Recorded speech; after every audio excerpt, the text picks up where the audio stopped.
Rebonjour. Rebonjour à tous. Donc, on va continuer. On va enchaîner avec le panel 3, Silencier Tiaroy. Comme vous avez peut-être remarqué, on est un petit peu en retard. Donc voilà, si vous pouvez vous regrouper, qu'on commence assez rapidement. Et je vais donner la parole tout de suite à Kulen Goldblatt, qui est aux États-Unis et qui intervient en vidéo.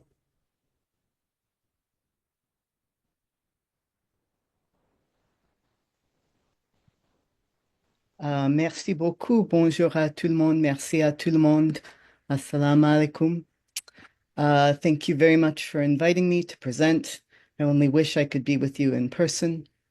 Je regrette de ne pas avoir écrit une version française de cette contribution. Je pourrais en envoyer un résumé en français à ceux qui aimeraient en avoir un et j'espère pouvoir mettre à votre disposition une version française de toute la contribution dans l'avenir.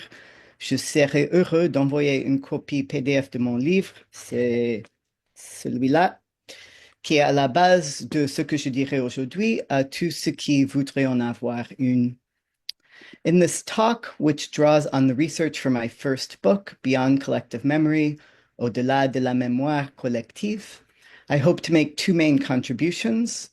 The first is conceptual, an intervention into the discourse surrounding the Charoe massacre. I suggest that the idea of collective memory does not help us to reckon with the complexity of the massacre, its historical context, and its aftermath. Note that it is that notion of a collective memory rather than memory per se that I'm critiquing. So I'm distinguishing between the idea that a group of people shares a memory from the fact of an individual memory, that is, the recollection of what people have themselves experienced or witnessed or otherwise learned. The second contribution is historical. I bring to the fore some of what I learned about the history of Charoe Gate, or in French, Charoe-sur-Mer, the coastal community located not far from the military camp. This historical contribution, I believe, also shows some of what discourses of collective memory may elide or obscure. So let me begin with the conceptual intervention. I argue that the notion of collective memory can simplify the ostensible object of remembrance. We collectively recall victims and perpetrators, oppressors and resistors only, rather than also the complex system of domination that colonial rule constituted and the complicated social relations that existed under that rule. I argue, too, that the idea of collective memory risks naturalizing a single historical narrative as a memory, rather than constructing it as socially produced, a human creation. Furthermore, the metaphor of collective memory can place the past at a remove from the present. We are here, and the object of remembrance is over there, located securely in the past. This element of the metaphor can obscure the continuities of the past in the present, the ways that an episode of historical violence or the forces that produced that violence can live on. Finally, the metaphor can imply a juxtaposition or subordination of one set of knowledge producers and narratives to another. The idea that memory, say, is the realm of the people and history is the realm of professional historians. Yet narratives termed memory are not necessarily less accurate or more resistant than those termed history, and often so-called memory and so-called history overlap. To summarize, the metaphor of collective memory and its employment in state, institutional, and activist discourses may not help us to better understand and analyze the past, nor challenge inaccurate or unjust or incomplete accounts of the past. Rather, the metaphor risks obscuring the complexity of colonial violence and the continuities of that violence in the present, risks reinforcing the always interested human-made character of all historical narrative, and risks implying a misleading division between narratives termed memory and those termed history. Rather than extend the idea of memory from an individual to a collective, we might examine the formation and or institutionalization of particular historical narratives, We might speak solely about history and the past, or understandings or narratives of history. These framings facilitate our analysis of the formation of particular historical narratives and help us to examine the ways that oral and textual state and non-state discourses can overlap or intermingle with one another. What is more, the slight reframing of the intellectual and activist work that we are already doing might help us to continue to investigate and publicize a complex colonial past and its long post or neo-colonial afterlife. Now, I would like to turn here to the Charoy specific historical portion of the talk. Part of my book was concerned with what the residents of Charoy Gaich knew about and cared about in relation to the Charoy massacre and regarding the local past more broadly. Charoy Gaich is the village located beside the sea, not far from the military camp, on whose land the French military camp was originally established. In the early 20th century, it was a Lebu village. Lebu people are Wolof speakers. The Lebu are sometimes qualified as a sub-ethnicity, sous-ethnie, or communauté, because of their coastal location. And because of their coastal location, as a group, they became relatively privileged interlocutors with the colonial power, a position that was bolstered by the fact that some, because of the citizenship afforded to the originaires of the four communes, were also French citizens. What I learned foremost was that the aspects of the past which most concerned contemporary residents related directly to the power dynamics in the present. Inhabitants were variously concerned with the historical loss of land, whether through expropriation or sale, which began under colonial rule and continued under Senghor's government, with the loss of livelihoods, of employment that resulted from structural adjustment policies beginning in the 1980s, and with the decline in local and Lebu political power that accompanied both independence and later economic decline. In addition, a number of interlocutors had distinct perspectives and fields of knowledge. For example, one woman told me about the early 20th century yellow fever epidemic that killed many Charoy and resulted in the forced relocation of the village to its current site. And a Griot resident lauded the village founders and elite. Social hierarchies, I found, whether Lebu or not, were prominent in what narratives were told and who felt authorized to and wanted to tell them to me. I also learned that by far the most charged episode from the local colonial past was not the Charoy massacre, in which Charoy Gaich residents were not directly involved, but a massacre that occurred within the village itself. In 1948, that is 4 years after the Charoy massacre, some Lebu Charoy residents killed 6 relative newcomers to the village who were from the Walo region. All surviving Walo subsequently left the village. Recounted by those contemporary residents who, in effect, side with the perpetrators, this violence was a justifiable reaction to a power-hungry outsider imam. Recounted by a descendant of the then chef de village, Mousse Nyang, who had hosted that imam and his family, the massacre was foremost a political event in which partisans of colonial politician Galandou Diouf, supported by lower status Lebu residents who hoped to improve their status, competed with partisans of Diouf's rival Lamine Gueye, whom the village elite and the Lebu populace of the Cape Verde Peninsula broadly had supported. Why should any of the historical concerns of Charoy Gaich residents matter to us here? I'm not suggesting that the killing of 6 people in an episode of intercommunal politically motivated violence is in any way analogous to the Charoy massacre, nor that it should be given the political and ethical weight that we allot to the Charoy massacre. Rather, this historical episode, in conjunction with other preoccupations of my Charoy interlocutors, should, I believe, remind us of several simple but fundamental things. First, historical narratives are always shaped by the socio-political concerns of the present. Contemporary power dynamics within the village of Charoy informed what histories I was told and how. Second, colonial injustices did not neatly end with the advent of formal independence.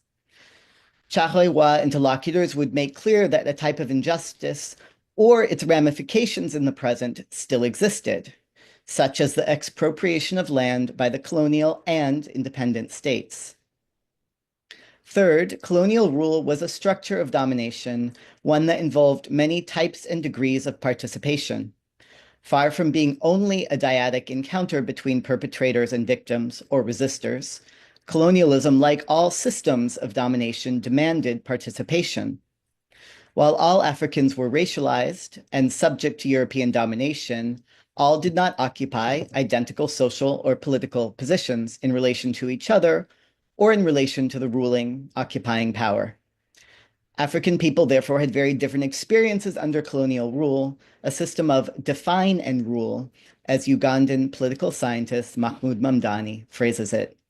Power differentials, both colonial and contemporary, continue to matter for which pasts are viewed as important and how they are narrated. These three lessons are no less true for the Charoy massacre, the historical episode that concerns us all here. I would like to conclude by sharing the outline of one eyewitness account of the immediate aftermath of the Charoy massacre. I spoke with Issa Ndoye, a pseudonym, so I invented this name, in March of 2013 in his home in Charoy Gate. An adolescent in 1944, this elderly resident recounted watching the burial of bodies in mass graves, as well as the killing of some soldiers in Charoy village or within view of the cemetery as they attempted to escape. His narrative partially addresses questions of where the soldiers were killed and where and how they were buried. It also partially remedies the conventional discursive division between village and colonial military camp by showing us a moment that they were closely connected. On December 1st, 1944, Issa Ndoye was 12 years old, neither an adult nor a child, he explains, Dumamag me Dumagone. His school principal, the director of Ecole Musée Nyang, the primary school in Charoy Gate, has received a plot of land to cultivate located close to the military cemetery. Ndoye is to go early in the morning to the land to make sure that the laborers are working before returning to the village and going to school. Yalla, dogalti jamano bobo, istuaru Charoy bi difi am, falamafek subatel avant 7 mai seit sugai. God judged that the Istuaru Charoy took place then. It was early in the morning, before 7 o'clock. I was watching or surveying the laborers. Ndoye goes on to recount how he heard the noise of shooting from inside the camp, and he explains to me what had preceded the attack on the sleeping soldiers. Ndoye's narrative then takes a detour towards what he learned from a West African classmate whose family was permanently based inside the military camp. He then tells about the killings and the burial that he himself witnessed. So I will read some of the Wolof and then my English translation. Alors, biatak pa arrêté, danu tog ba 2 heures et demie, 3 heures. Ñu indi auto, camion car, chila ñu diol, ninga hamne nyode, ñu ramase len nonu rek, dugol chi otoyi, ramase len nonu, dugol chi otoyi, dem armeli, ñu gus par barak rek, ñu dugol rek, bamu fes, ñu sul. Then, once the attack has ended, they waited until 2:30, 3 o'clock. Then they brought vehicles, trucks, where they put the people, the dead, collected them just like that, and put them into the vehicles, collected them and put them into vehicles, and went to the cemetery. They just dug one for each of the barracks and just put them in until they were full, buried them. At 5 o'clock, my translation, at 5 o'clock, the horses left, went by here towards the sea, then onward to Dakar. The attack happened like that. What I was present for then when I was a youngster, that is what I witnessed. Really, what I saw, truly, I saw them firing at them as they were running, but they had nowhere to go, no way out. Because they were surrounded, so nobody got out, they were being shot and falling to the ground until you could not hear anyone move where they lay. There were some still alive, though, but they were few. Some hadn't died, but they were few. There I was, staring, stricken, watching them. Although the circle of soldiers was between myself and them, I could watch from a distance until around 5 o'clock they were done and went towards Dakar.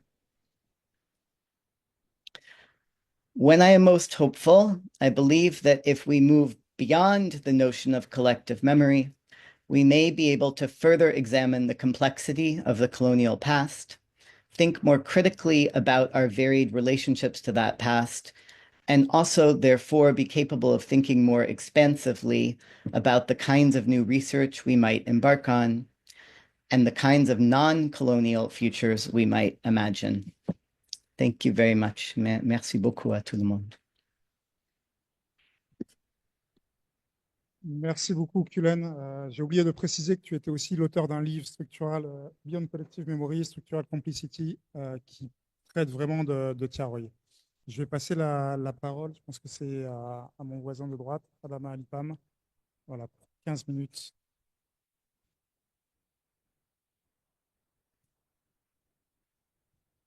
Oups. Très bien. Merci beaucoup. L'objet de ma communication euh, est de Tiaroy à Sétif, les ombres de l'histoire, les archives dans la mémoire des violences coloniales. Alors, cette communication aurait pu s'intituler tout simplement Les mécanismes de la fabrique de l'oubli. De quoi s'agit-il? Dans le cadre de l'histoire des violences coloniales, la dissimulation des archives est un enjeu de pouvoir et de fabrication de l'oubli. Ce que personne ne sait,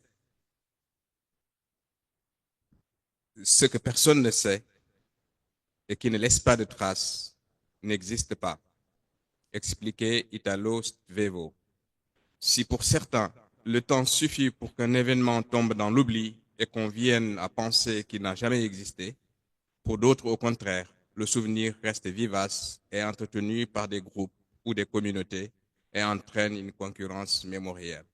Dans le cadre de Tiaroy 44, nous sommes en plein dans un conflit mémoriel entre les anciens colonisés et le colonisateur. Et les archives ont ceci de particulier, elles ont la capacité de ressusciter les morts. Alors pourquoi parler de Tiaroy et de Sétif? Enfin, le bon ordre, c'est de Sétif puis Tiaroy, mais le bon ordre, c'est Tiaroy puis Sétif, parce qu'il y a 6 mois qui séparent Tiaroy et Sétif. Et cette période-là, elle est marquée par une conjonction de faits. En 1941, à la Charte de l'Atlantique, la France défaite et diminuée moralement, et les tirailleurs reprenaient du poil de la bête parce qu'ils ont vu les anciens maîtres qui leur racontaient des histoires qui n'existaient pas. Et il faut aussi se rendre compte qu'en France, il y avait 200 000 tirailleurs qui étaient démobilisés. Et dans l'histoire des violences, des mutineries, il y a eu énormément de mutineries, même sur le territoire français, et beaucoup de morts. Et cela, moi je les ai découverts dans les archives françaises, et cela ne fait l'objet d'aucune publicité, et c'est passé sous silence dans l'historiographie des violences coloniales.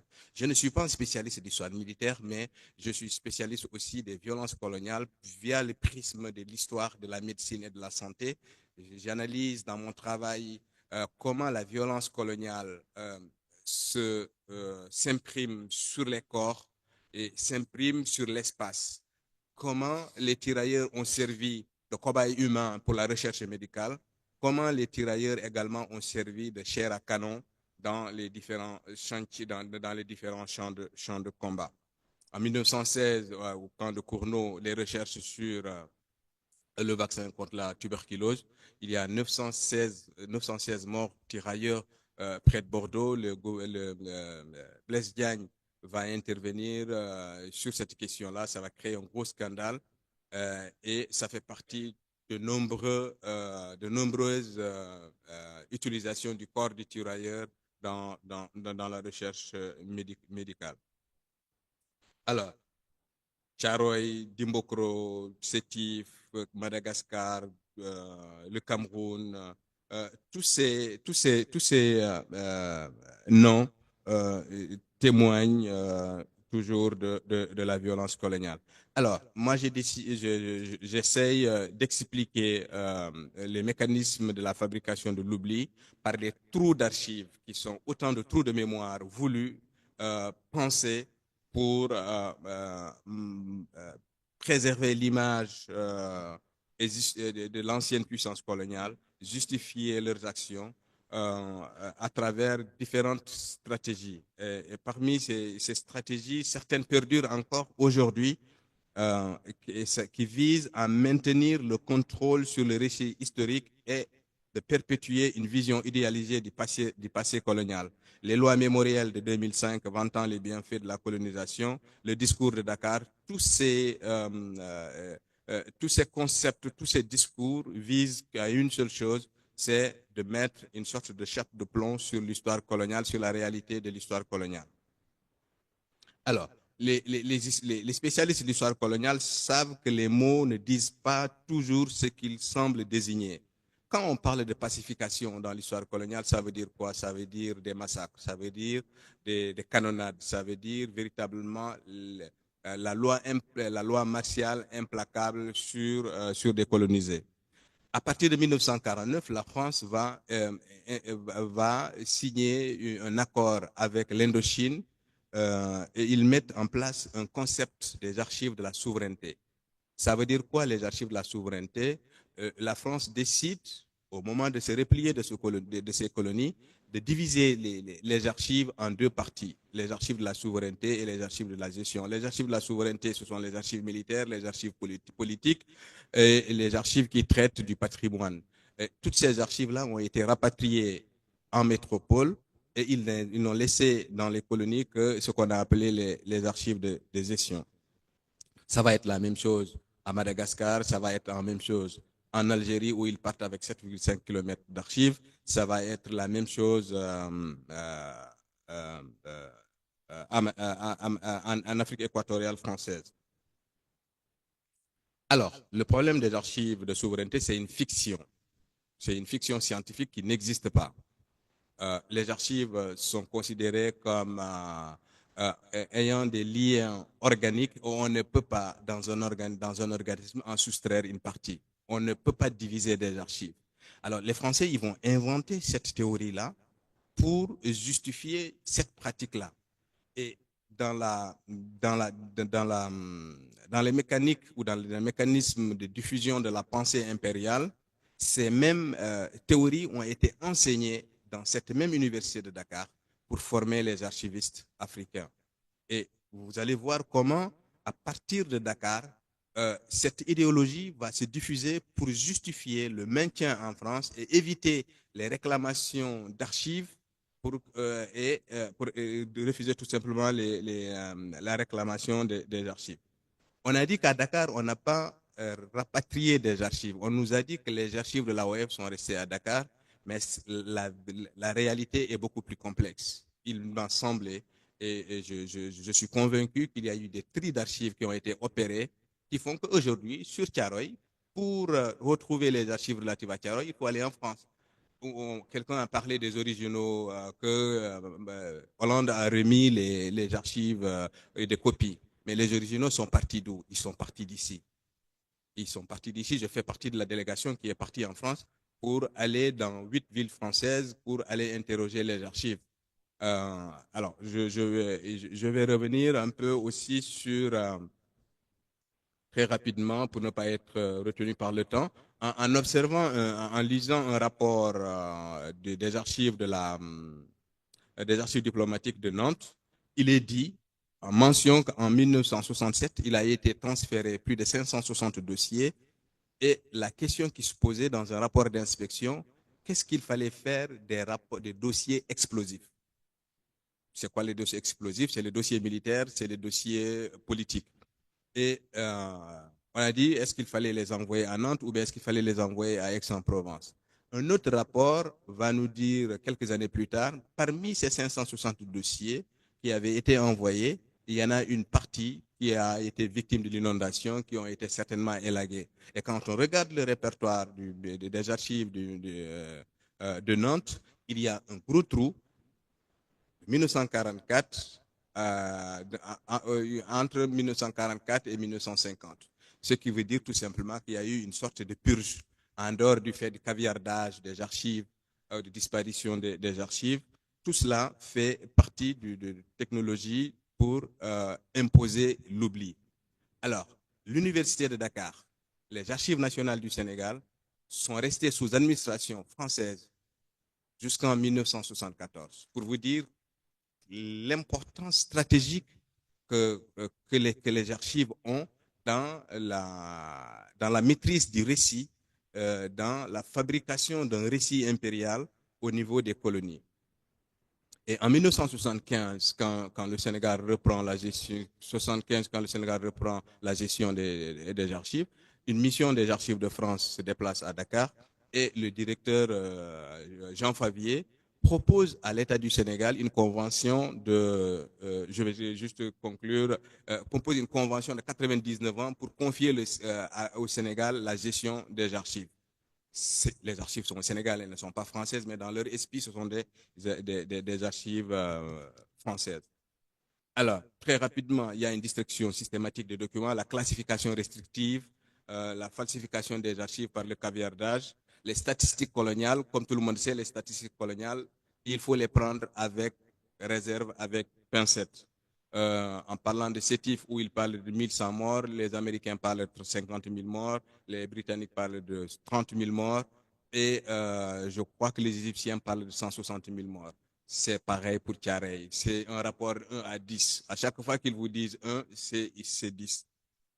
Alors, la mémoire collective sénégalaise a produit un contre-narratif. Et ce contre-narratif-là, pour aller très vite, a été porté pas par l'État du Sénégal, mais par les communautés, les artistes, et qui mettent en avant les revendications identitaires et qui demandent le déboulonnage des statuts coloniaux, la débaptisation des rues et une remise en cause des figures historiques de la colonie.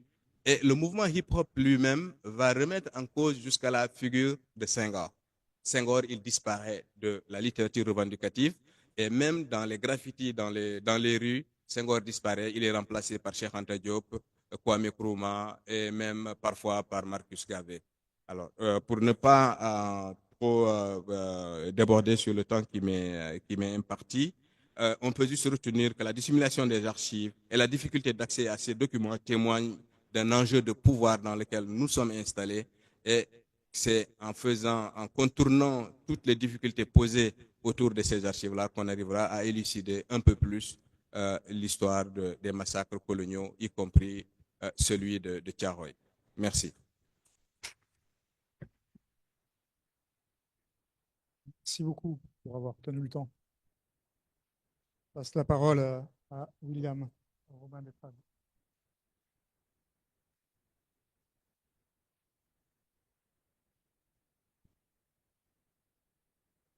Alors, bonjour tout le monde, bonjour à tous et toutes.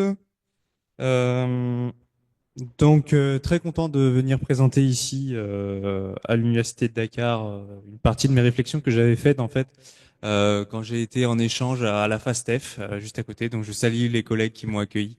Et donc, je partage quelques réflexions que je me suis faites ici autour de la place qu'avait Tiaroy 44 dans les commémorations en France. Quelle place est-ce que peut prendre Tiaroy en France dans les commémorations? Donc, je vais repartir d'un postulat qui est le différentiel de mémoire qui existe entre la France et le Sénégal sur le sujet, puisqu'au Sénégal, en fait, tout le monde connaît Tiaroy, donc ce qui veut dire que Tiaroy est partout. C'est un fait social total, comme Martin, tu l'as démontré, qui est devenu une métaphore de l'injustice et de la violence coloniale. Alors qu'en France, ce n'est pas le cas du tout. Puisqu'en France, même si ces dernières années, la crue réalité du massacre a commencé à émerger, notamment par les actions des militants de la diaspora, par des historiens engagés, Tiaroy 44 reste encore largement méconnu, ignoré, voire tabou. Donc mon idée, c'est d'essayer de comprendre comment le récit de Tiaroy s'exprime ou non dans la commémoration dans l'ancienne métropole coloniale, comprendre où et quand ça s'exprime et par qui, pour essayer un peu de circonscrire sa place. Donc, par contre, je vais pas prendre en compte ce qui s'est passé ces derniers mois puisque c'est encore frais, donc j'ai pas encore eu le temps de bien saisir tout ce qui est en train de se passer. Donc, je parlerai principalement jusqu'à, on va dire jusqu'à 2023, enfin en tout cas le début de l'année. Je m'appuie sur ça sur des corpus de discours politiques, de 115 discours de politique français, de 1994 à 2024, donc sur une période d'environ 30 ans, des observations de cérémonies en France que j'ai faites dans le cadre de ma thèse, des archives privées auprès d'associations qui se mobilisent autour de la mémoire des tirailleurs, et puis des entretiens avec les acteurs associatifs. Alors, ma présentation sera en 3 temps. Je reviendrai dans un premier temps sur la place de Tiaroy 44 dans la bouche des représentants français, comment ça s'est exprimé, puis la place de Tiaroy dans les commémorations locales. Et enfin, je m'interrogerai en fait si on peut pas qualifier en fait Tiaroy en France comme un non-lieu de mémoire. Donc, tout d'abord, ce qu'on peut noter, c'est que Tiaroy n'a pas fait l'objet de longs discours de la part des représentants de l'État français, si ce n'est jusqu'au discours de François Hollande en 2014, mais bon, ça a été déjà beaucoup analysé puisqu'il n'est pas allé jusqu'au bout pleinement de cette reconnaissance tant attendue, en ne qualifiant l'événement que de représentation sanglante. Pourtant, ces paroles prononcées par les représentants de l'État sont importantes puisque, comme disait le sociologue Pierre Bourdieu, l'État participe de la définition sociale légitime d'un événement. Donc s'intéresser à ce que disent les représentants de l'État d'un événement, c'est tout à fait central. Eh bien, ce qu'on peut voir, c'est que donc dans mon corpus de textes, environ 115 textes, Tiaroy était très peu présent. Il n'est évoqué souvent qu'en une phrase, voire qu'en une seule expression, et non seulement une dizaine de discours, 12 pour être précis, sur 115. Et principalement après 2014. Mais on va voir que certains discours ont été importants avant, dans les années 2000 notamment, pour exprimer ce qu'est Tiaroy au nom de l'État français. Donc notamment, c'est à partir de 2004, on en a parlé ce matin, avec une sorte d'ouverture lors de la première journée du tirailleur, que l'ambassadeur de France, Pierre-André Wiltzer, lors de cette journée-là, a reconnu pour la première fois publiquement que ce qui s'est passé à Tiaroy est tragique et choquant. Ceux qui portent la responsabilité de cet événement ont sali l'image de la France. Réparer l'injustice de Tiaroy, c'est d'abord le dire pour en tirer des leçons. Donc c'était des propos qui à l'époque ont beaucoup marqué. Le professeur Ibader Thiam en avait retenu alors comme étant une première, et où la France n'était jamais allée aussi loin dans ses déclarations. C'était en 2004, il y a 20 ans, mais ici au Sénégal, à Dakar. Et à l'époque, en France, il n'y avait aucune déclaration publique à ce propos. Et la première politique française qui a utilisé l'expression de massacre à propos de Tiaroy, eh bien, c'est Ramayad, en France, notamment donc, quand elle était secrétaire d'État aux Affaires étrangères sous Nicolas Sarkozy, dans un discours en hommage aux tirailleurs à Reims en 2008, le 3 novembre 2008, où elle dit donc de retour de leur pays d'origine, des tirailleurs sont fusillés. Aujourd'hui, 200 tombes anonymes témoignent de ce massacre. Donc c'était un discours qui à l'époque était très critique, où elle dénonce un pacte colonial et elle insiste sur la reconnaissance des injustices subies par les tirailleurs, notamment à propos des pensions. Et elle réitérait ces mêmes propos quelques jours plus tard pour le 11 novembre 2008, toujours dans la région de l'Est. Donc il y a une première brèche, une première ouverture de cette reconnaissance publique en France. Ce n'est pas un hasard si ça vient de Ramayad, puisque c'était une ministre qui était reconnue pour sa liberté de ton pendant le mandat de Nicolas Sarkozy, et surtout a été sénégalaise, née à Dakar en 1976, d'une mère professeure de lettres et d'un père diplomate sénégalais. Donc elle ouvre la brèche en plus dans un contexte spécifique, dans le contexte donc on parle de crise post-coloniale en France avec les émeutes de banlieue, et surtout après le discours de Sarkozy, ici même, le tristement célèbre discours de Sarkozy à Dakar en 2007. Et même le terme, et c'est ça qui est assez surprenant, est repris par le secrétaire d'État aux anciens combattants en 2010, Hubert Falco, qui qualifie l'événement de massacre. Hein. Le massacre de Tiaroy, le 1er décembre 1944, fut inacceptable, il fut intolérable, et c'était alors à Paris, à l'Hôtel des Invalides, lors d'une inauguration d'un cycle de commémoration mémorielle autour des tirailleurs. Donc pourtant, Hubert Falco était le maire de Toulon pendant une vingtaine d'années et plutôt représentant de la droite assez dure, mais il avait quand même qualifié l'événement de massacre en 2010. Puis ce fut les actions de François Hollande. Alors, je ne vais pas revenir sur son discours de 2014 où on a retenu le terme de répression sanglante, mais il faut savoir qu'en fait le terme avait été employé sous son mandat et que le terme de massacre a bien été utilisé. Donc d'abord par Audrey Azoulay, qui était ministre de la Culture et de la Communication, dans un discours sur la communication des archives, sur la communication des archives numériques, où elle relatait l'action qu'elle avait faite donc en accompagnant François Hollande. Elle dit des archives numérisées relatant le massacre des tirailleurs sénégalais du 1er décembre 1944. On était alors le 3 juin 2016 à Paris. Et même, et c'est ça qui est peut-être surprenant, peut-être que vous ne le saviez pas, François Hollande lui-même a qualifié l'événement de massacre quand il était président de la République. Mais c'était lors d'une cérémonie à Paris, le 10 mai 2017, concernant les commémorations de l'esclavage, où il parlait, quand il dit donc on n'efface pas le passé, on le dépasse. C'est ce que j'ai fait ensuite à Tiaroy au Sénégal en souvenir des tirailleurs sénégalais massacrés en 1944. Donc on a eu un président de la République avant François Hollande qui, en fonction, a pu utiliser le terme. Donc il y a eu une sorte de première reconnaissance publique, mais on ne l'a pas retenue. Pourquoi ? Parce qu'elle n'était pas au bon endroit, elle n'était pas au bon moment. Parce que c'est ça aussi qui compte de voir, c'est que ces paroles-là, prononcées, sont sans doute trop furtives pour être retenues, et il manque encore un discours entier consacré pleinement à Tiaroy, qui explique pourquoi ce fut un massacre, et qui reviennent sur toutes les falsifications qui ont été produites pour empêcher de faire advenir la vérité. Et la lettre d'Emmanuel Macron, en ce sens, est aussi, certes, c'est une marque de reconnaissance, mais il ne l'a pas dit lui-même en personne, et ni peut-être au bon endroit, ni au bon moment. Donc si ça, c'est important, les paroles de l'État, il faut aussi voir aussi localement, lors des commémorations, comment ça s'exprime. Alors j'ai pu observer peu de convocations publiques de Tiaroy dans les commémorations auxquelles j'ai pu assister, puisqu'en fait, bien souvent, c'est un discours critique, contestataire et minoritaire. Et donc, je ne peux pas revenir sur toutes les commémorations, mais j'en prendrai qu'une.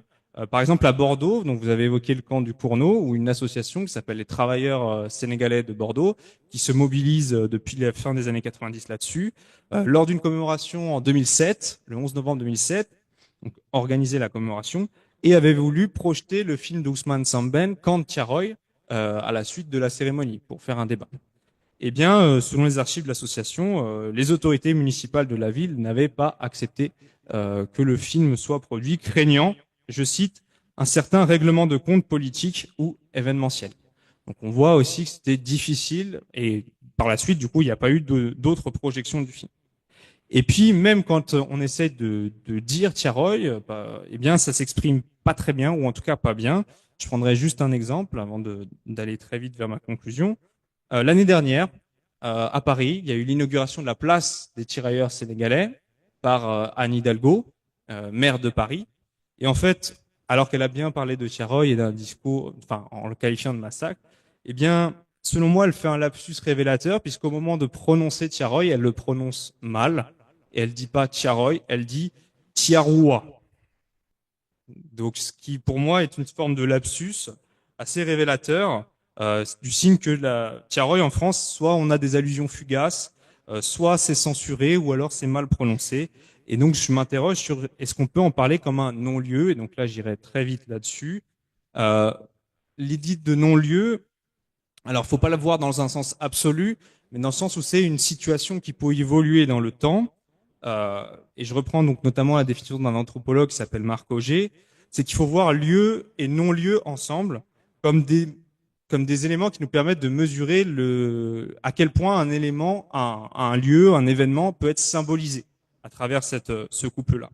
Et si Martin t'a bien montré que Tiaroy ici en France c'est un véritable lieu de mémoire, en France pour moi c'est un non-lieu pour 4 raisons.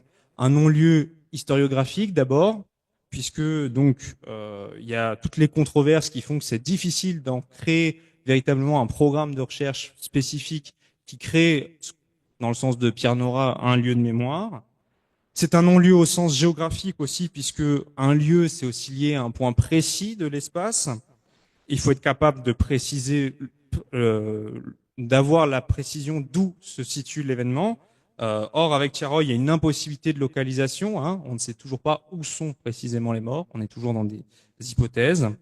C'est un non-lieu juridique, enfin, puisqu'on attend toujours un procès en révision pour que la justice soit rétablie. On attend de nouvelles déclarations à ce propos-là, toujours en quête de justice, à la fois de vérité historique, et puis pour les descendants des victimes. Et ce qui fait qu'enfin, le dernier point, pour moi, c'est un non-lieu anthropologique en France, dans le sens où l'événement ne fait pas sens pour les Français. Il ne fait pas sens parce qu'il n'est pas connu, et ça découle en fait des 3 éléments précédents, ce qui fait que on a du mal à se représenter ce que ça peut signifier. Et tout ça parce que Tiaroy, bien en France, on l'a silencié, et je terminerai là-dessus. J'utiliserai l'expression qu'utilisait Elsa Dorlin à propos d'un autre massacre colonial, qui est le massacre de mai 67 en Guadeloupe, où elle parle d'un processus d'ensilencement des mémoires. Et ça se caractérise, selon elle, par ce qu'elle appelle la fabrique des peut-être. C'est-à-dire qu'il y a tout un ensemble dans tous les massacres coloniaux, vous allez retrouver donc ce qu'on a parlé, cette idée de 1 à 10, etc., dans le nombre de morts. La prolifération des peut-être fait que on se trouve toujours dans une impossibilité de se souvenir pleinement. Et donc, par exemple, à Tiaroy, eh bien, le nombre de morts est peut-être de 300 victimes. Les morts de Tiaroy sont peut-être enterrés dans le cimetière de Tiaroy. L'État français va peut-être reconnaître officiellement l'événement comme un massacre. Il existe peut-être des archives non accessibles autour de l'événement. Eh bien, tout ça fait que, selon l'expression de Elsa Dorlin, l'événement se retrouve enfermé dans le non-lieu d'un peut-être. Et donc, ce non-lieu-là, peut-être qu'aujourd'hui, on est en train de changer, et avec tout ce qui est en train de se passer, on passe du non-lieu au lieu de mémoire, avec les actions qui sont en train d'être mises en avant, avec les recherches qui sont produites aujourd'hui. Et donc, c'est là-dessus que j'aimerais conclure ma présentation. Est-ce qu'on va arriver à en faire de Tiaroy un lieu de mémoire en France? Voilà. Merci. Merci beaucoup. Et donc, tout de suite, je passe la parole à Demba Tilel Diallo, maître de conférence en linguistique à l'Université Cheikh Anta Diop.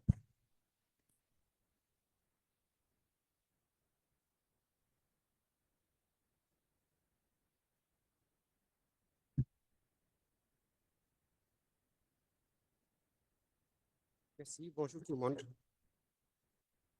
Mon sujet de ce travail est intitulé La Constitution, analyse du discours politique. La construction du discours de l'événement Tiaroy entre paroles de décision et stratégie de dissimulation. Donc, depuis plusieurs décennies, l'événement Tiaroy fascine historiens et sociologues qui en ont exploré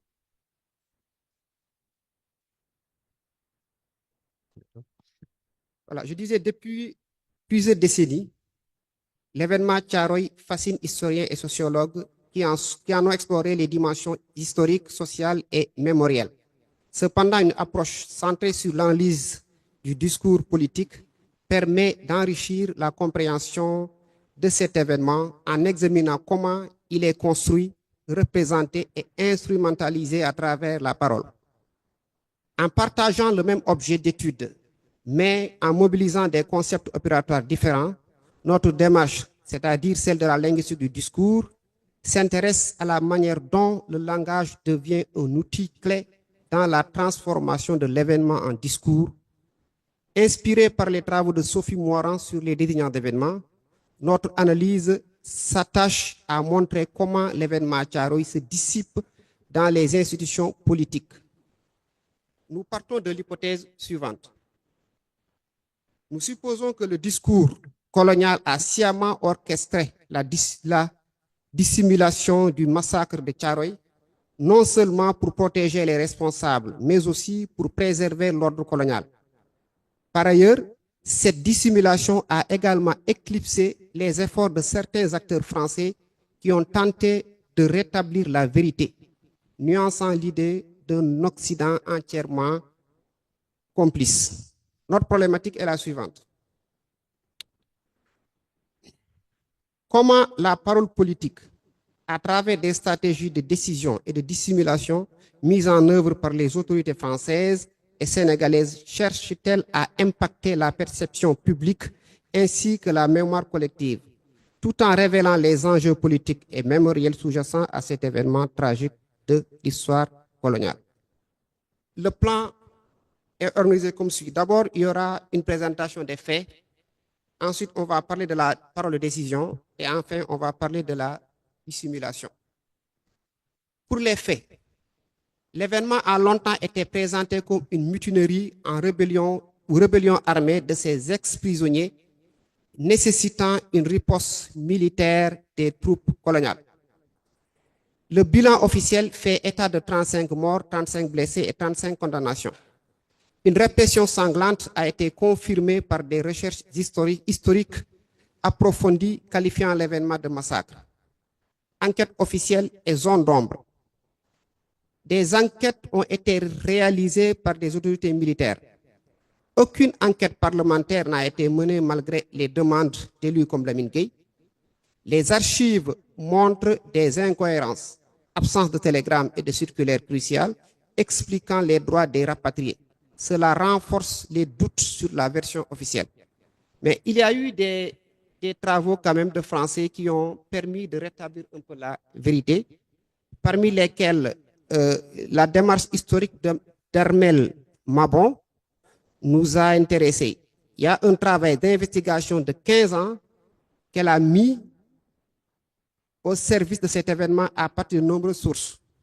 Archives militaires nationales et coloniales, études de dossiers des officiers impliqués, témoignages des familles des victimes et des officiers, analyse des textes, des lois et documents juridiques.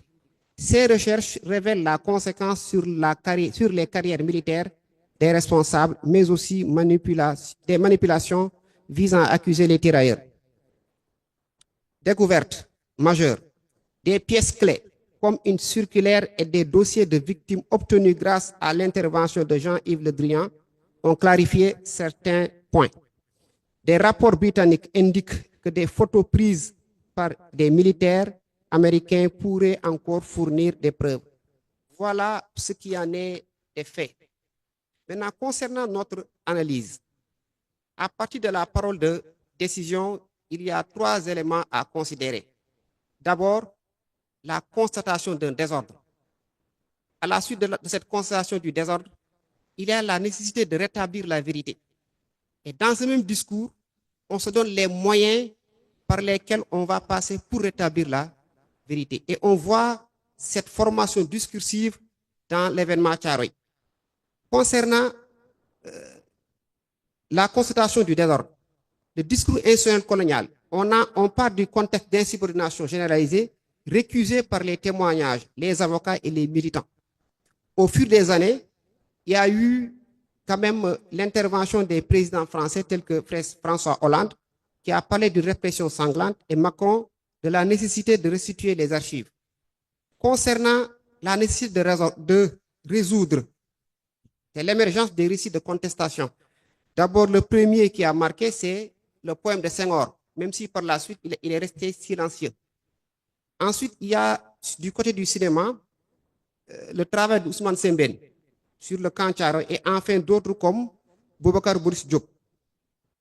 Les mesures prises pour résoudre une réparation progressive, devoir de mémoire locale, par exemple la commémoration annuelle à Thiaroye, la restitution partielle des archives, mais aussi il y a des événements de reconnaissance officielle, tels que les commémorations, les manifestations scientifiques, à l'instar de ces manifestations et les symbolisations. En somme, le massacre de Thiaroye est une illustration puissante des enjeux discursifs dans la construction de la mémoire historique. De la dissimulation institutionnelle à la reconnaissance progressive, l'événement montre comment l'histoire est un espace de lutte narrative. Les œuvres littéraires, les témoignages et les initiatives politiques nous rappellent que les mémoires occultées peuvent ressurgir, non pas pour alimenter les rancunes, mais pour restaurer la dignité des victimes et affirmer les principes de justice et d'égalité. Voyons voir du côté de la dissimulation. La parole de dissimulation, selon Patrick Chardot, est un jeu de masquage de la vérité, où l'énonciateur manipule les apparences discursives pour cacher les intentions ou des faits, tout en cherchant à préserver la confiance ou l'adhésion du récepteur. L'examen des discours et des pratiques administratives autour du massacre de Thiaroye révèle une stratégie systématique de dissimulation organisée à travers 4 axes: le silence, le flou, la mauvaise foi et la raison d'État. Voilà les 4 éléments qui constituent un peu la parole de dissimulation. On va les voir. Il y a d'abord la dissimulation du massacre par des autorités militaires. Le silence, une absence calculée de paroles et de documents, absence d'enquête indépendante, enterrement des morts dans des fosses communes, on ne connaît pas exactement le nombre de morts, silence autour des archives, même si après il y a une restitution partielle. Le flou entre contradiction et opacité, incohérence dans les chiffres, ambiguïté sur les tirs et manipulation des faits, parce qu'on dit que les tirs proviennent d'abord chez les tirailleurs, alors que d'autres rapports ont montré que c'est le contraire. La mauvaise foi, déni et déformation de la réalité, disqualification des témoignages, déni des revendications financières, falsification des rapports. La raison d'État, ils ont dû invoquer peut-être une nécessité militaire, protéger l'armée et l'État, un massacre effacé dans l'histoire officielle. En somme, le massacre de Thiaroye est un exemple paradigmatique d'un discours de dissimulation orchestré par les autorités coloniales et militaires françaises. Toutefois, cette dissimulation, malheureusement, n'épargne pas certains Français ou Occidentaux qui ont œuvré dans la manifestation de la vérité. La dissimulation des actions françaises ayant tenté de rétablir la vérité dans le massacre de Thiaroye. Le massacre de Thiaroye est majoritairement raconté comme une tragédie coloniale où l'armée française a brutalement réprimé les tirailleurs sénégalais, réclamant leurs droits.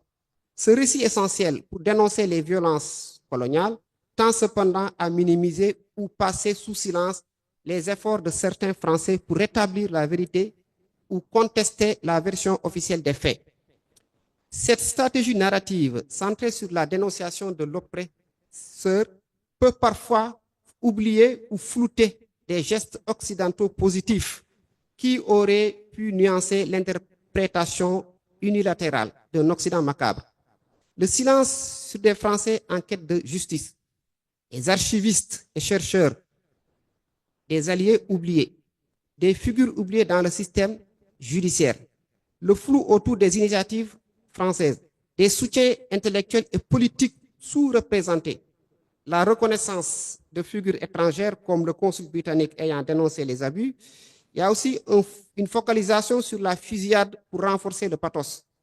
Les débats juridiques et administratifs internes en France, où certains ont tenté de défendre les droits des tirailleurs, des tensions entre responsables militaires français entre eux-mêmes, certains contestant l'usage disproportionné de la force.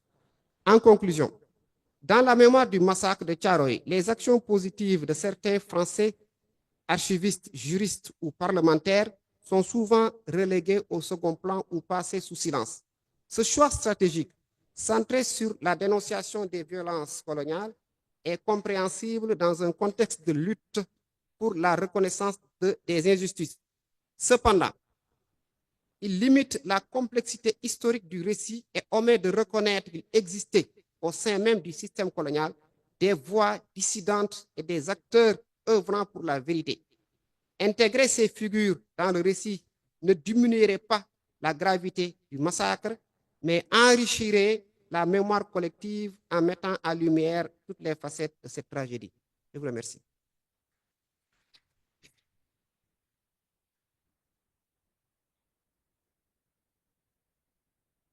Merci beaucoup pour cette présentation, pour les 4 présentations qui complexifient la notion de mémoire. Et moi, je retiens un petit peu cette question d'ordre du discours spécifiquement colonial, postcolonial. On va essayer de prendre 3 questions. On est très en retard, donc vraiment faire un seul tour de questions et essayer de poser des questions plus que des interventions. Je pense qu'il y a le micro qui est là.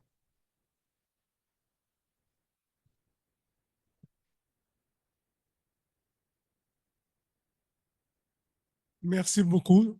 Moi, je voudrais, par rapport aux commémorations, préciser par rapport à l'expérience que généralement, ce sont les mairies tenues par les communistes qui ont eu à l'initiative de célébrer les tirailleurs sénégalais lors des moments forts. Deuxième élément d'appréciation, tous les monuments commémorant la saga des tirailleurs sénégalais ont été édifiés à partir de 1920, d'autres à partir de 1945 pour honorer la mémoire du tirailleur sénégalais. Je n'en veux pour preuve que l'incitation de Blaise Diagne par rapport et de Ngalandou Diouf pour Chasselet. Mais ce que je déplore, c'est une commémoration parcellaire. À part peut-être les commémorations du 11 novembre sur des sites connus et reconnus dans l'histoire, on n'a pas une célébration réelle de l'implication des tirailleurs sénégalais dans les fronts de la Seconde Guerre mondiale et même précisément de la Première Guerre mondiale. Enfin, je voudrais terminer, je voulais poser à Gilles, dans les minoritaires, il y a également ceux du maquis qui ont travaillé avec les partisans. Je pense au massif du Vercors, où un tirailleur sénégalais, Adiba, s'est illustré dans la défense des villageois de cette zone. Merci beaucoup.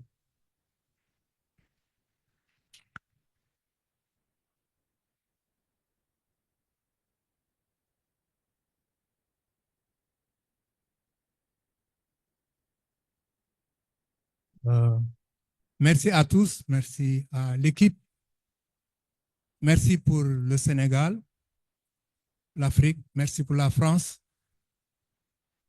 pour cette opportunité, cette étape extrêmement importante dans le rétablissement en fait de la vérité historique sur Thiaroye, les Thiaroye, comme on a dit, Sétif, Dimbokoro ou autre, et ce qui se passe encore sous nos yeux dans ce monde, ce sont toujours des Thiaroye. Je dirais simplement que il a été mis en lumière ici depuis ce matin, mais bien avant, depuis des dizaines d'années, par tous les gens qui ont travaillé là-dessus, qui ont fait des événements en France, ici ou ailleurs. Les associations, c'est important, on l'a suffisamment relaté, que dans toute cette histoire d'esclavage, de colonisation, post-colonisation, il y a un logiciel fondamental qu'il ne faut jamais perdre de vue. Il s'agit de la logique d'épistémicide. Quand les juristes parlent, ou les sociologues, ou les anthropologues, ou les historiens, le fond, c'est le fond qui met en lumière tout ça, c'est une posture d'épistémicide. J'explique un peu. Ça veut dire que pendant l'esclavage, tu prends les plus forts, les plus courageux, tu fais une liquidation arithmétique, tu fais une liquidation culturelle, tu fais une liquidation de la mémoire pour détruire, anéantir une race.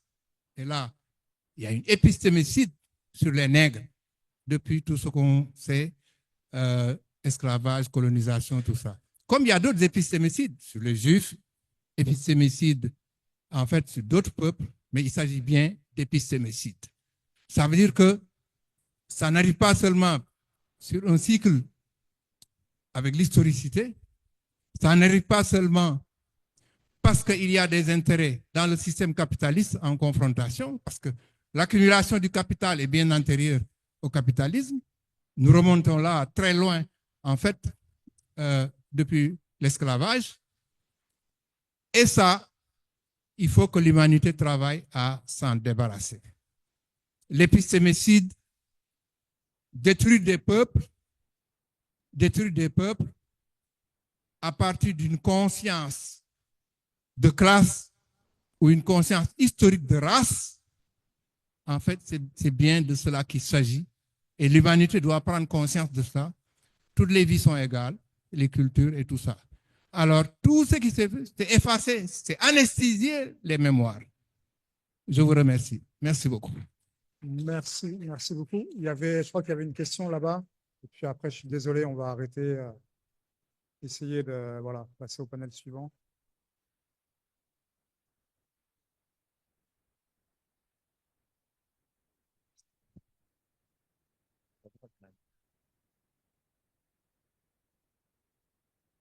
Bonsoir, merci beaucoup. Moi, j'ai deux questions à poser, mais je vais commencer par dire que aucun homme politique contemporain n'a fait de mal à l'Afrique noire subsaharienne que le général de Gaulle et la France. Et la reconnaissance ne peut pas nous ramener nos grands-parents. Les questions que j'ai à poser, c'est tantôt il a parlé de la falsification des archives. Maintenant, si nous, en tant que des historiens, en tant que des Sénégalais, on n'attend que les archives françaises, quand est-ce que nous allons découvrir cette vérité? L'autre question, c'est pensez-vous que la France mettra à notre disposition même ces archives? Merci beaucoup. Je comprends bien, c'est deux questions pour Adama Alipam, c'est ça? C'est plutôt l'archiviste, ok. Ben, on va prendre les deux questions. Et bon, une dernière question on prend une dernière question du monsieur et après on arrête. S'il vous plaît, si vous pouvez faire un peu court.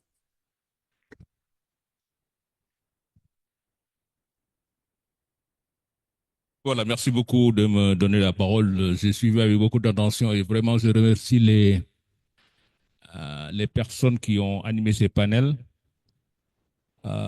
J'aimerais simplement que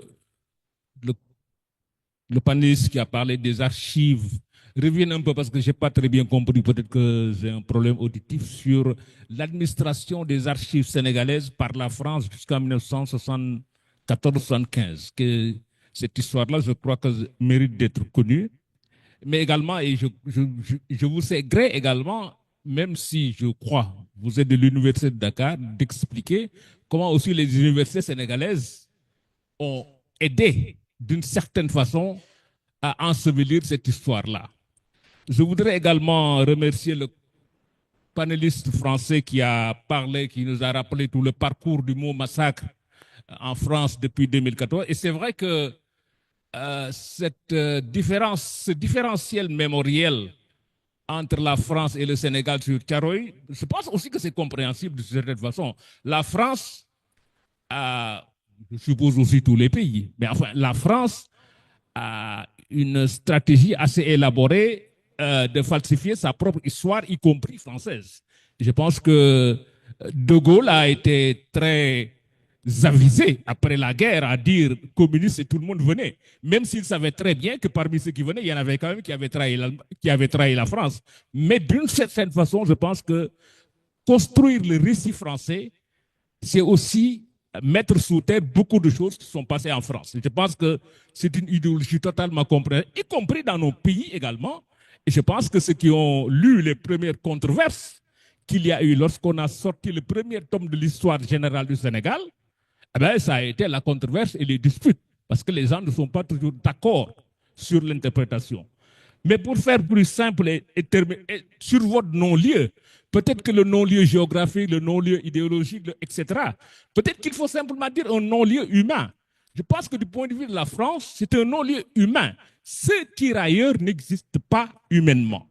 Et je pense que ça explique d'une certaine façon toute cette ignorance, y compris dans les milieux de gauche, etc., de ce qui s'était passé à Thiaroye.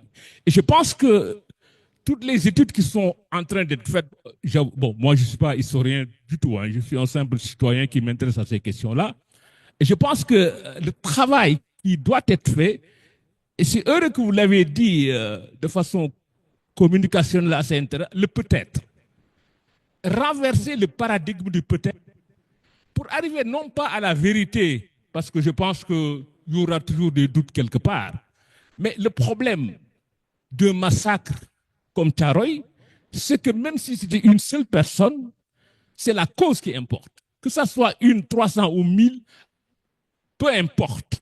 On a nié l'être humain en un moment à Tcharoy. And I would like just to tell to the person who talked from the US, I think, that his Wolof is very good. Votre Wolof est très bien. Et je pense que ça serait intéressant également de lire ce que vous êtes en train de préparer parce qu'apparemment, vous avez droit à des témoignages directs. Et je pense, je termine rapidement 2 secondes sur 2 choses. Je crois qu'il y a des gens, je suis assez optimiste pour le penser, qu'il y a des gens qui avaient 10 ans, qui avaient 15 ans le jour du massacre et qui sont encore vivants. Et je pense qu'il y a un travail à faire de ce point de vue. La deuxième chose, c'est que bon, quand j'étais jeune et beau, vers les années 74 là, je me souviens, mes grands frères qui étaient des maoïstes étaient venus me prendre. J'ai marché de centre-ville à Tcharoy pour aller rendre hommage aux tirailleurs. Ça veut dire aussi la Tcharoyenne Mana qu'il y a actuellement là, ça ne date pas d'aujourd'hui. Hein. C'est depuis très longtemps que des gens s'intéressent à Tcharoy. De ce point de vue-là, je vous remercie.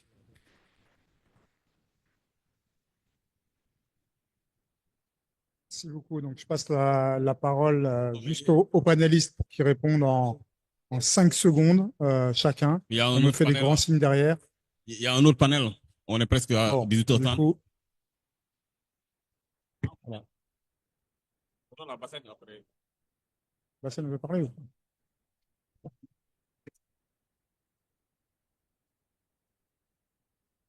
Mais, yeah.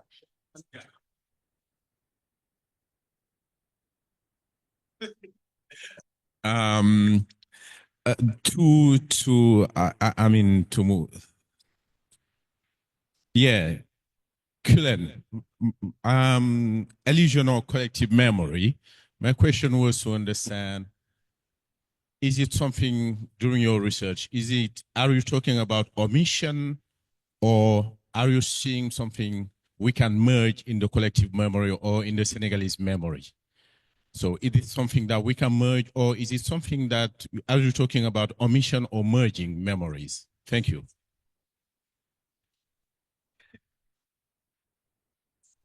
Ok, alors je vais passer la parole à Adama Alipan et puis à Cullen Goldblatt, mais vraiment, si vous pouvez faire en 30 secondes, ce serait magnifique. Merci. Voilà. Alors, très bien. Le contrôle des récits, ça a été toujours dans les stratégies de domination quelque chose d'essentiel. Et que ce soit pendant l'occupation allemande, on confisque les archives françaises, que ce soit pendant la défaite française, Hitler va demander à confisquer le traité de Versailles qui symbolisait pour lui la défaite de l'Allemagne pendant la Première Guerre. La bataille autour des archives, elle n'est pas autour de Tcharoy. C'est une question qui traverse toute l'histoire. Alors, il y a eu la Convention de Vienne de 1983 sur la succession des États et des dettes d'État et des archives qui a été poussée par l'Algérie pour demander le retour des archives algériennes. Et cette convention-là, elle pose toute la question des déplacements d'archives de tous les empires coloniaux, que ce soit la France, que ce soit l'Angleterre. Et cette convention-là, pour qu'elle entre en vigueur, il faut qu'elle soit ratifiée par 15 États. Figurez-vous que depuis 1983 à ce jour, la convention n'est pas entrée en vigueur parce que 15 États n'ont pas ratifié cette convention, y compris le Sénégal, qui ne le fait pas pour ne pas fâcher la France. Donc, il y a un travail à faire autour de cette convention-là pour au moins demander le retour des archives qui ont été spoliées, déplacées. Alors, il y a pour comprendre la violence coloniale, hein, très rapidement, il faut travailler sur l'appareillage conceptuel qui a été inventé et qui est mis en œuvre et qui opère encore aujourd'hui dans nos relations avec les anciennes puissances coloniales. On a parlé du patrimoine commun. Le patrimoine commun, c'est pour dire quoi? C'est pour dire que les archives que la France a déplacées chez elle, et qui concernent le Rwanda, qui concernent l'Algérie, ça appartient à peu près à tout le monde. Mais finalement, ça appartient qu'à la France. Cela, parce que ce modèle n'opère pas. Ils ont été obligés d'inventer également la mémoire partagée. Et la mémoire partagée, elle est inventée malheureusement par les pays du Sud. Hein. Ils disent que oui, c'est notre mémoire partagée, c'est notre histoire partagée. Une mémoire n'est jamais partagée, surtout quand elle est une mémoire douloureuse. Chacun a sa... La mémoire, elle est sélective, ce n'est pas comme l'histoire. On choisit ce qu'on garde, décide de garder. Ce que nous gardons de Tiaroy, ce n'est pas la même chose que gardent les militaires, la hiérarchie militaire, ou la France, ou les massacreurs de ces tirailleurs. Voilà, vous avez demandé, vous avez parlé de l'administration des archives. Si, les archives sénégalaises ou de l'AOF ont été administrées par la France jusqu'en 1974. L'université dans laquelle nous sommes ici a été administrée par la France, qui payait les fonctionnaires, qui payait tout, qui nommait les recteurs, qui nommait tous les professeurs. Il y a tout un processus d'africanisation de cette université qui est une histoire à écrire et qui explique aussi comment idéologiquement, scientifiquement, la puissance coloniale a continué d'opérer à travers l'université, à travers les archives, bien après les indépendances. Merci beaucoup. Merci beaucoup. Je passe la parole à Cullen en français ou en anglais, comme tu préfères.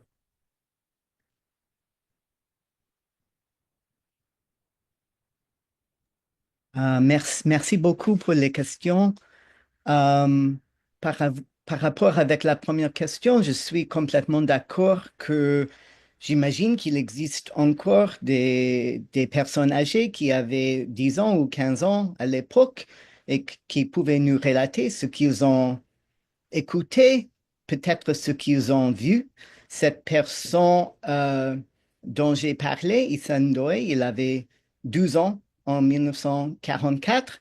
Et comme j'ai dit, lui, il était en train de surveiller des travailleurs qui travaillaient près du cimetière militaire à Charoy Gate. Et c'était de là qu'il a regardé des gens qui étaient en train d'être tués. Et puis, il a vu aussi que les gens étaient enterrés dans les fosses communes dans le cimetière. Alors, c'est sûr qu'il n'est pas la seule personne il était peut-être le seul enfant d'être là, à côté du cimetière, mais il y avait beaucoup de personnes et beaucoup d'enfants qui vivaient à Charoy Gate et puis à Charoy Gare. J'imagine qu'il y en a d'autres qui sont vivants. Par rapport avec la deuxième question, ce que je voudrais dire est que la notion d'une mémoire collective, l'idée qu'il y a une mémoire qui est partagée par des membres d'un groupe, nous limite et que l'idée d'une histoire, des récits d'un passé, nous donne plus de possibilités pour mener des recherches sur le passé et aussi pour